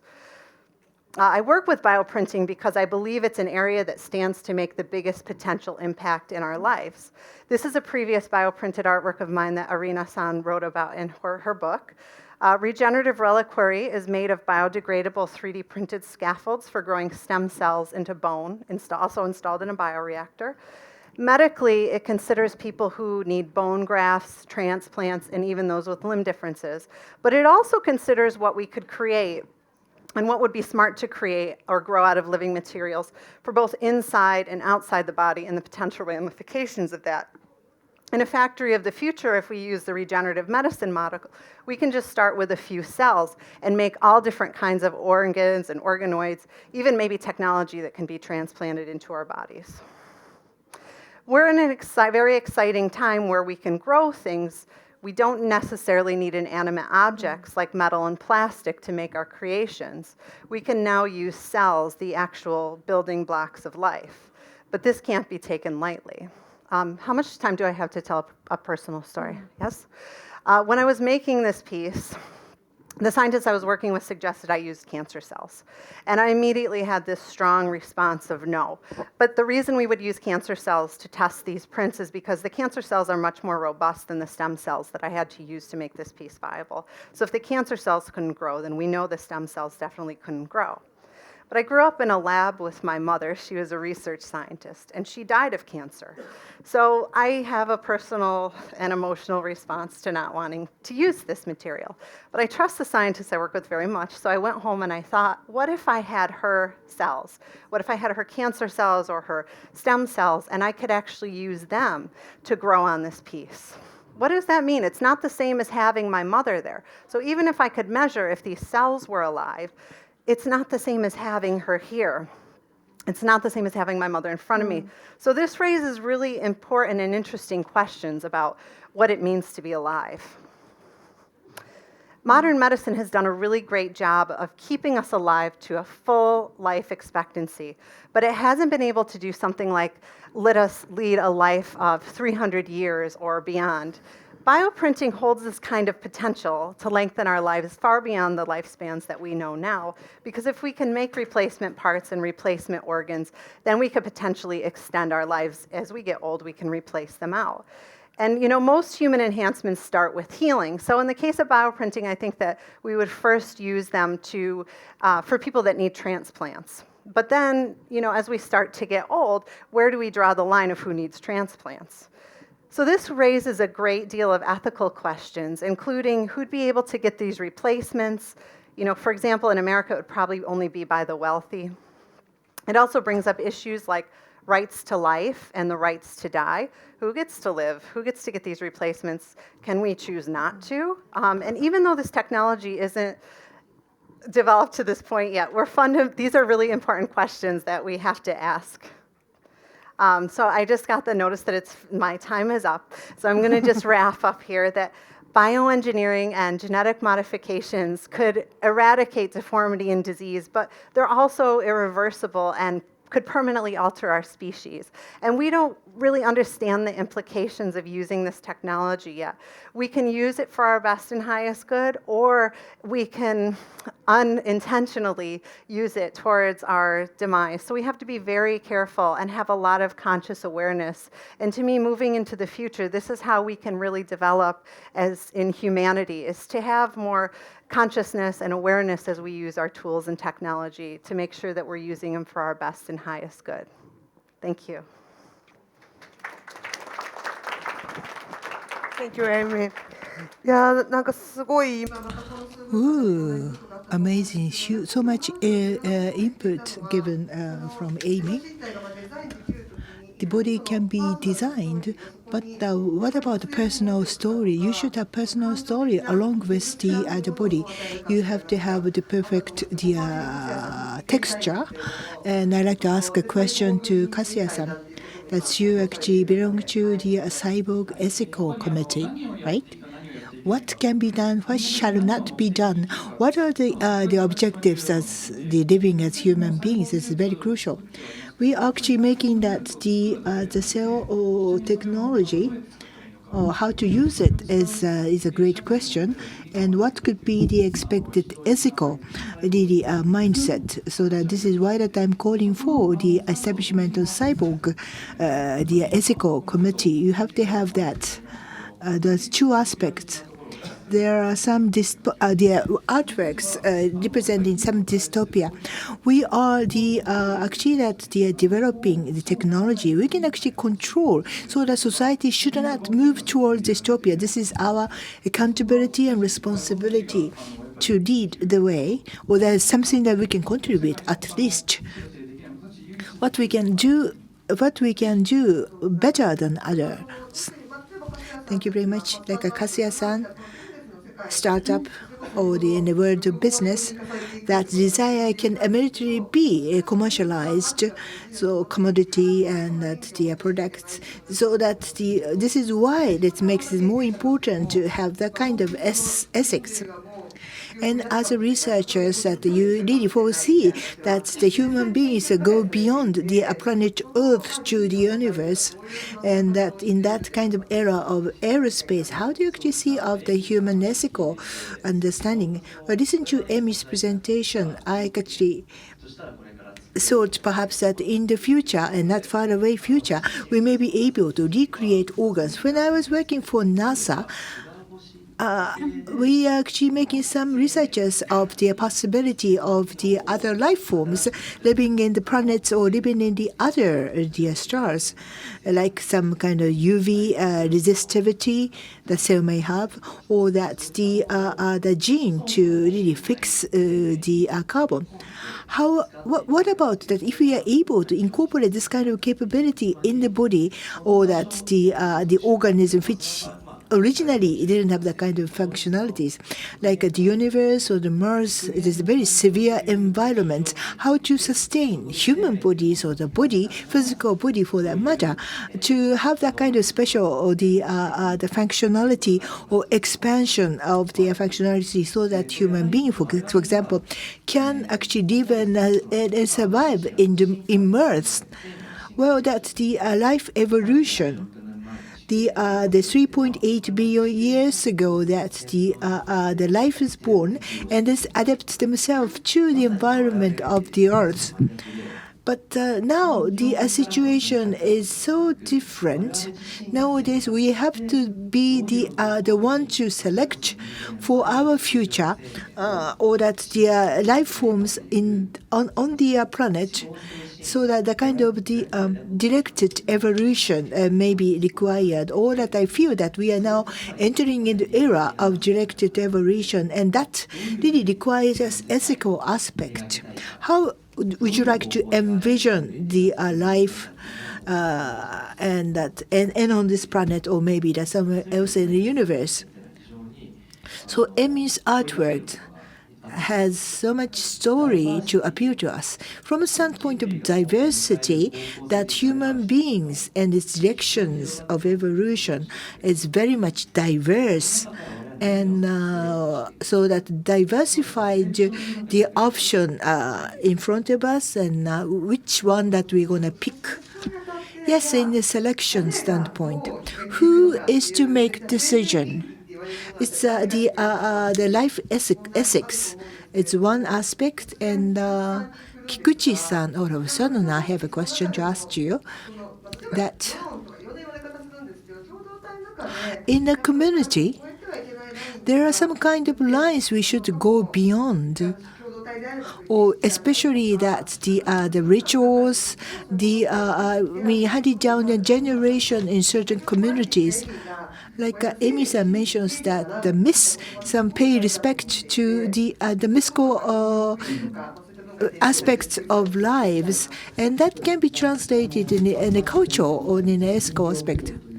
There are kind of the funerals, or the express the kind of gratitude to the doors or the tools which are to be abandoned.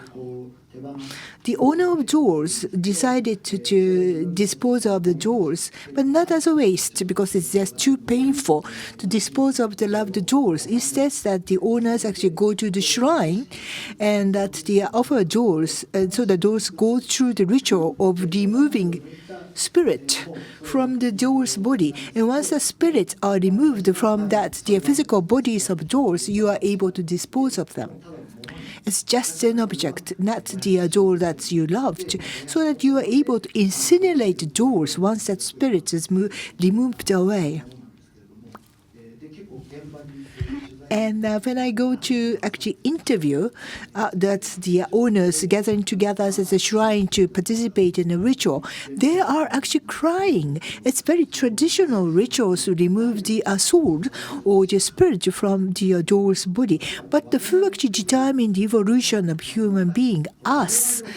But the who determine what constitutes us or the community? It's another question. Here we are in Roppongi Hills. It's urban, the part of Tokyo, and in the skyscrapers, and looking down onto the ground, you see that little piece of people working, and then we can actually have that future vision that the human beings will evolve like this, but it may not have any meaning to many peoples. How to communicate that our vision of a future to the broader public? And since this session is actually that's connected to a link to the exhibitions as well, let's actually provide room for the further discussion, deepening of that dialogue, and that kind of discussion is crucial. And I really have some enjoyment in doing that. But the vision needs to be communicated. There should be art as a medium, or the pop nature of our discussion to make it very easy and understandable for the general public, like movies and other media, or perhaps games or novels. And that the power of those media is likely to be increased, and there's a possibility of how that ethics can be applied. Like in the exhibition, there's the cartoon from the Osamu Tezuka, because Osamu Tezuka, very famous cartoonist or the comic, the writer, he really fully understand in depth about the human natures and philosophy. Well, we should have the numerous trials and errors, and we are able to identify the truth. In the case of microorganisms, they have the number is the millions in the billions, so they are able to live because this is the fittest among the many. So we are not able to make a copy and then ask the 990,000 people to die. And then we now are able to think about the iteration or the combination. And they could be biased, data could be biased, and the huge number of this biased data could be there. And then we could see the truth. So we could identify some truth. The answer here would be based on trial and error, and the various trial and error could be the basis of the determination of the truth. Mike, would you like to respond?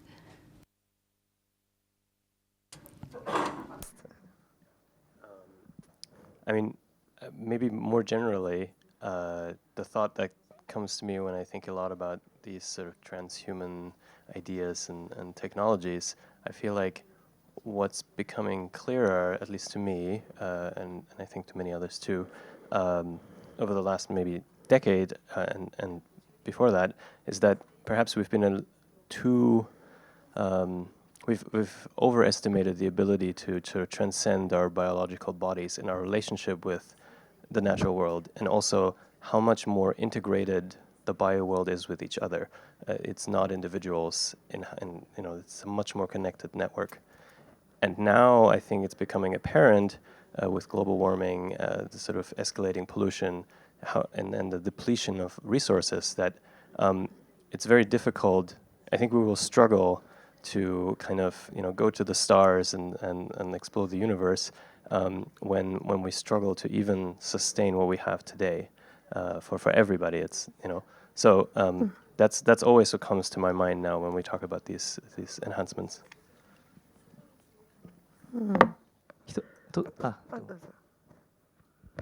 May I?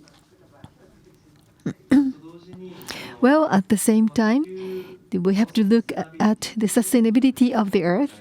Yes, this is the theme that we are always visiting these days, but there is one thing we have to be careful. For example, to lower the CO2 emission, we could do something radical. For example, in the body cells, the CO2, we can have the enzyme to have the high efficiency of the CO2. So that means that we could be our biomass. So that means that our exhaled the breath would be the CO2 free. So we could become the bioreactor. Then in that situation, that would be based on the selection. We are talking about human beings or the living organisms on the earth. We have a diversity. And then if you have this kind of selection, that means that there will be the double-edged sword. So in what way are we able to maintain diversity?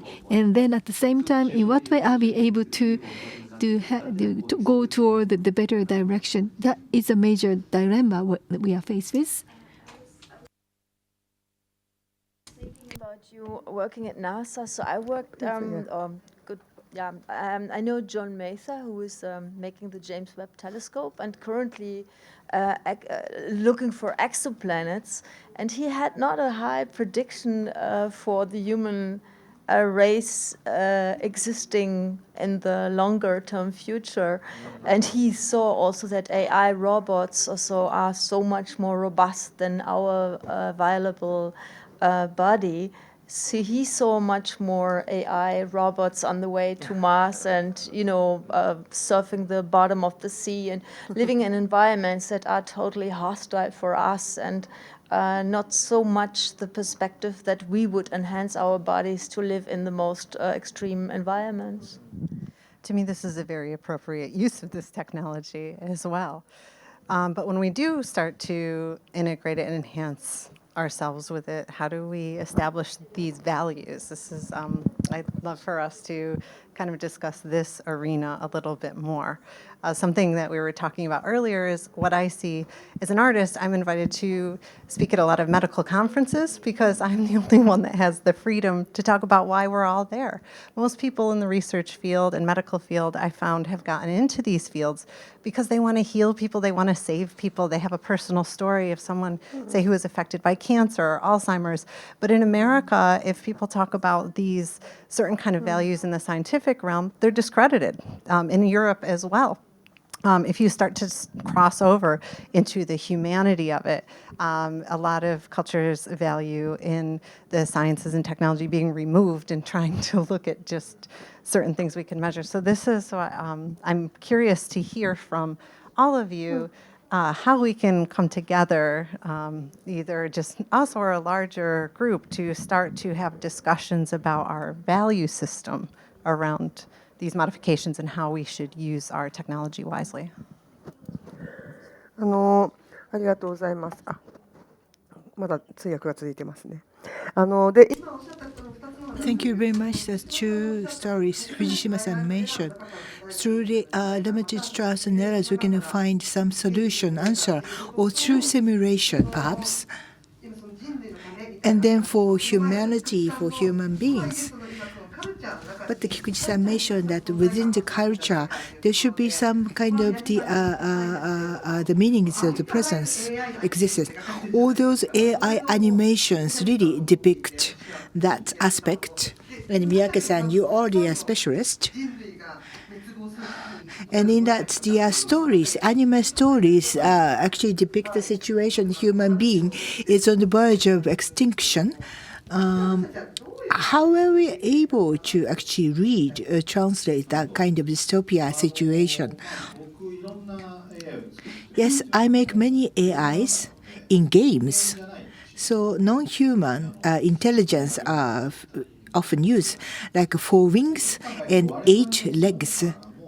Our intelligence and our body adapt to the environment in this planet in such a short, limited time. Like in the past, when the sun is rotating around the earth, that's how people actually conceived. But the human bodies are not anything absolute. You know, while I'm engaged with AI, it's more like a relative, the existence. So that the exterritorial or the organism or that the creature may have different shapes and forms and intelligence. There could be artificial the processes or that the human body can be made or intelligence can be made. But further, that kind of creation is fit for the environment we are in. This is a kind of natural selection. So it is free, but it is limited to when that the human beings are actually to go to the Mars.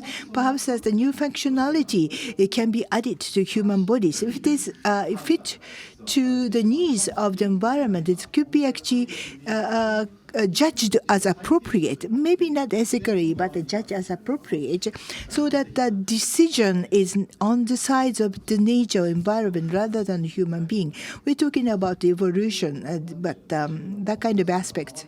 You know, it happened to be that we are born in this planet, far away from the center of the universe, and our intelligence is very limited, but still that we base our judgment on our intelligence. There could be many diversified forms of their bodies and intelligence that we are more or less overly human-centric, so that to move away from a human centricity, we can actually think about the AI, because there's too much interaction among the human beings, and we are just heat up, so that we take more that the objective views. Why not having that the presence of AI between people, so that we can actually cool down a little bit, so that the presence of AI can serve as a kind of, you know, the level, so that the balance among human beings.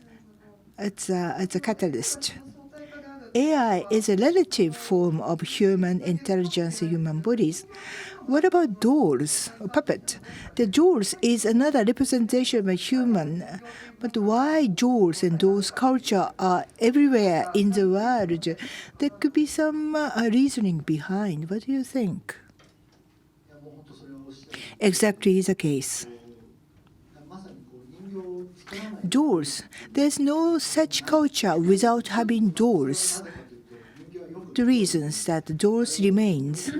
So that when we prove the civilization, dolls can be a good crew.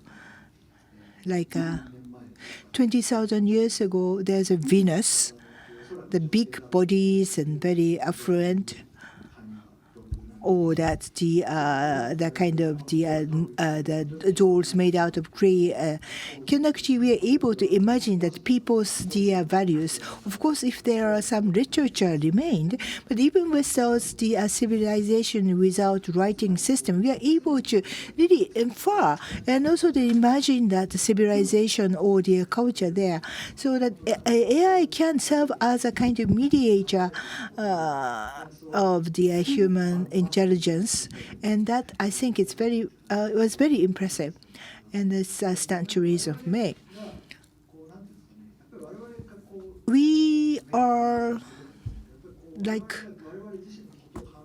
when we think of ourselves, there are certain limitations, or it's very difficult for me to be very objective about being human, talking about human beings, but we outsource the kind of aspect or that viewpoint away from humans, or take the doll's view or the AI views, so that the dolls actually duplicate human form, but it is an artifact because that the dolls are made by humans, so that this is an artifact and represent all that they mimic that's their human bodies. So that it was very interesting to actually listen to your discussion.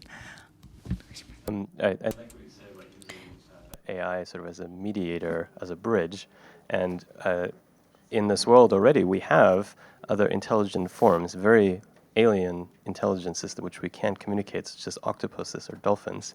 And I think AI could be really the right tool to try and break the ice, to like make some sort of connection and then bootstrap from there. I think that would be a good first try before we even get to things like AI, which are not that complex yet. But we have these complex organisms already.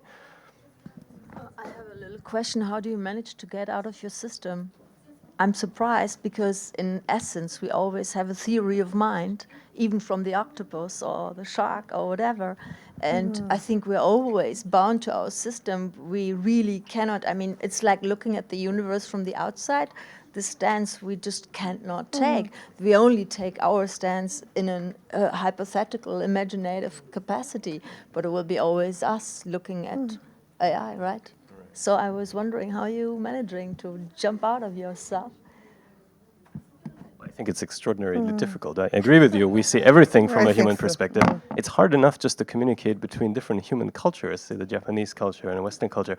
Even that is difficult to understand each other. And we're so similar. Yeah. We're really the same. We're all, if you grow up in a different culture, you become that culture. With an octopus, that's a completely different challenge, a much greater challenge.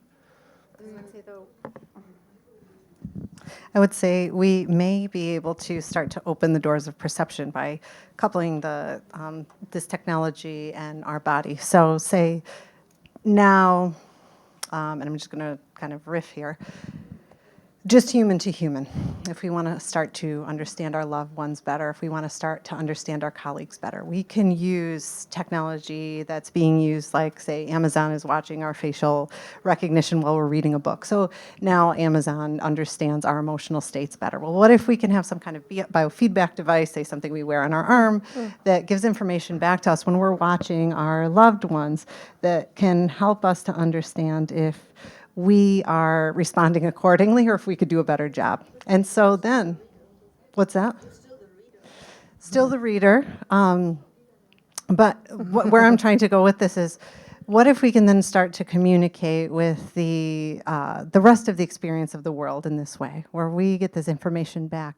So although, say, we can't be an octopus or we can't be a tree, we can, this is what I mean, start to open the doors of perception about a wider range of what they experience, what they can feel, of things that maybe, even though we're still seeing it from the human perspective, that we've never contemplated before, because we can get an understanding of their feeling. So I don't know if this is possible, but this is one way I see that maybe we can couple this technology with the biological world to have a better understanding and then integrate it back into us. It's a guess. Yes. 僕ちょっと先言いますけど、May I? So we always see things from human perspective. Yes, I think we can live with that because of the fact that we are able to see ourselves on a relative manner, and this way we are able to do something else. So we have to try to think about the objective of our lives. So if we don't understand the objectives or goals of our lives, then we don't know what is wrong, what is good.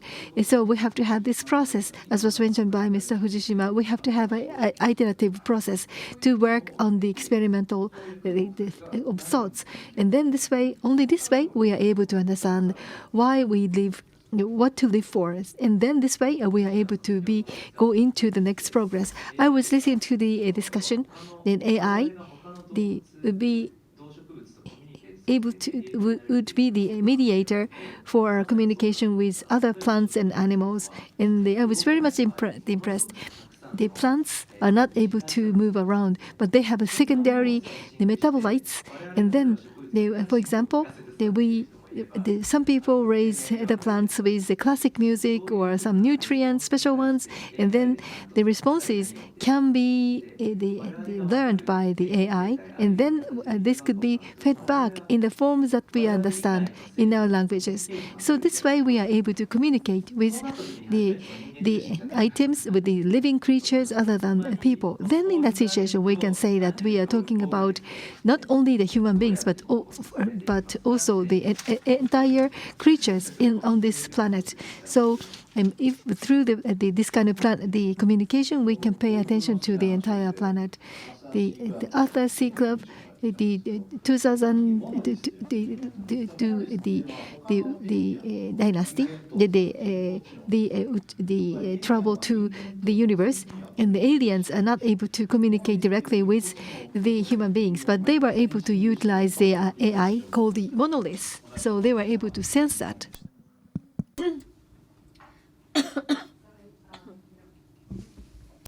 I think there's another step too then of not just using the AI as the mediator and translator, but what if we start to enhance our functions and make implantables that communicate directly? So, we're working here with an ear, a heart, a hand, very human forms.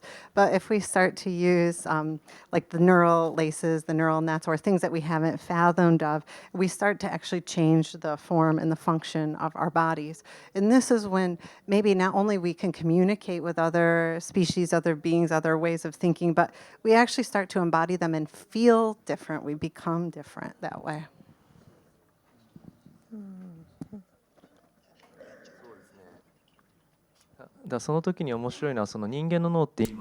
Human brain actually consume half of the energy of human bodies, and with sensor functionalities, energy required will be more and more, and our metabolic mechanism have to be reviewed or revisited altogether. And then cyborg come into play, or AI come into the play as the brain interface, or the mediator, so the mimicking the form, so that the things that we are not able to see can be seen and felt with AI, so the cyber. That would be the key. That's right. The cyborg technology in a nutshell, but there are the the signals, and robotics. My major that research their themes. As you can feel that your idea can be communicated, but sometimes it's so the frustrating because you have to translate your thought into language and then to the kind of sound signals. But if you are able to communicate idea to idea, not only among human beings, but human and non-human, the kind of communication could be very much advanced. This is the basis of my research. The people to people and the people to the non-human, the AI can actually serve as a mediator, but all of a sudden I notice time is really gone. There's no more. But we can actually deepen our discussion further, many hours, but we cannot do that. But what about this? How do you actually communicate this theory, this thinking to your children? In the era of AIs and human creativity can be fully utilized, as they say, and that in Japan, that the schools will introduce in programming education. Like the sci-fi world which we envision when we were young, what will be the kind of the vision of today's children? What they are envisioning about the future? Maybe that's the sphere or their imagination is very much limited with all those advancement technologies, or perhaps that in the era of AIs and deep learnings and the latest technology, what is that required for our children? Yes. Well, I'm pregnant with my second child, so I've been thinking about this actually quite a bit. And for my children, what I hope is that they are at peace and kind. So it's actually like if we can use these technologies to support that, of course I want them to be healthy too, but these are like my highest values. And I see a lot of parents very concerned about academic achievement or beauty and all these things that are real in our world and very competitive. But this is where I think we need to focus on the value shift of who do we want to become individuals and as humanity, and how we have this discussion of how to use the technology for the best and highest good. And creativity is part of that, but is not dependent on any of those tools. It's something larger and greater than our tools can help deliver. Okay, thank you.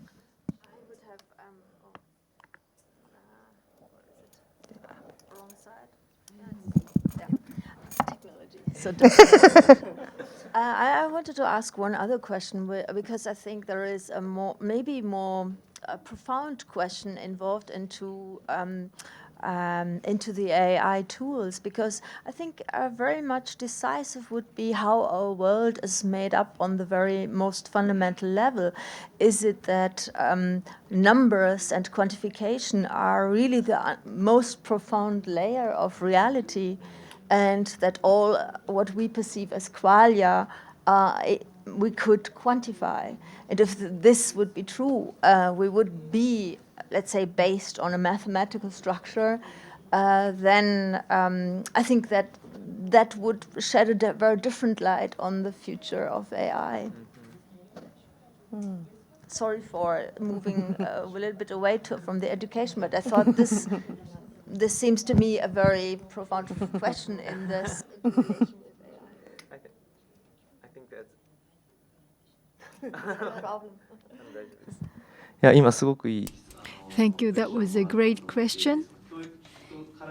We'll have to think about this context with the education. AI will be able to have the answer for a specific problem with high accuracy. But if I talk to the children, I would say there is no one answer for everything. For all the phenomena, depending on how you look at it, the things could look different. So I have a 6-year-old daughter. So whenever I talk to her, I always tell her that things should be explained by your own word. So you should not always mimic or copy what is written in the textbook. That means that you have to look at certain phenomena, and based on the experience, you are able to have the interpretation. So that should be the collection of biases, as Einstein put it. So I have a 3-year-old child. the thinking about certain things with his or her own way of thinking is important. So MELTIN is the name of the company, and the maximization of creativity is the vision we have.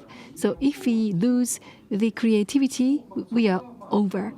So that should be the starting point of determining the good or bad. So whether the things would the tamper with the creativity is the criteria with which we decide whether to introduce the technology. And then when I talk about the children, I have to think about education. So fear for the unknown is there. So if we always see dystopia in thinking about the future, this might be true, but still, the people would have fear for the future. Especially important is AI. Even in the field of AI, we are able to write the algorithms, but parameters for that is sometimes unknown. So we are faced with a black box in a way. So technology here is the driver for the future. So for the children, we could tell them the very nature of AI. This is not a black box, but and also at the same time, it is important for humans to think with their own brain as the owner of the process. Thank you very much. Thank you. I don't have a child. So I always meet with the students. So based on my experience with the students, I am, as I just said, the researcher of the dolls, and also the ningyōgeki, which is the drama using using the dolls. So that's the puppet, the marionette performance. So we are not able to control everything. That's what I always say. So sometimes we should be the one to determine what to do, but in many ways we are not the ones. So we should not be complacent with what we do. So I think it is something we have to communicate to the children. So fear was the term that I heard from the previous speaker. Many people fear the new technologies, including AI. I think this is increasingly important. I think we should not deny the very feeling of fear. So it is healthy to feel fear. We should not avoid this. We should not eliminate this. So having the fear is something we have to cherish. So we should not ignore, or we should not eliminate the fear itself. So having fear is something we have to cherish, and we have to continue living with that kind of a fear. I have 5 children, and one is really obsessed with AI. She's actually studying at Johns Hopkins and is very much into the policy regulation of AI. So I think, honestly, I do believe that the current generation very much is quite open-minded to technology, and often even, I think, maybe too little concerned about the implication, because we use all the time WhatsApp. We know that we all train the AIs. We don't care about that our privacy is entirely lost. I think our concerns are sometimes maybe even too little than we should have them, because we are just very, it's convenient. We live in this time, the time dictates it, but the concerns of, for example, how monopolies are built, controlling the masses and the individual, and how privacy is drastically violated. I mean, think about China. Yeah. This is abhorrent. And so I think very often we also make very strange choices and do not consider the risks enough. We can continue discussion for another 1 hour or 2, but it's time up. We have to actually conclude. But Miyake-san, the final words, since you have a microphone. Yes. What do you want to communicate to your children? we had human-to-human communication going on. We had so many failures, so welfare and others. When somebody apologizes, maybe you can say that you can, ask AI to apology, the AI as a mediator, and so that to really progress your communication levels of understanding, and then maybe peace prevail in the world, hopefully. So what could be the mediator could be very interesting. AI or we talk about the bio possibility. There's something, it's a kind of undercurrent. We need to have 2 more hours, but with this, I'd like to conclude this sub-session too. Thank you very much indeed for your very positive cooperation. Thank you.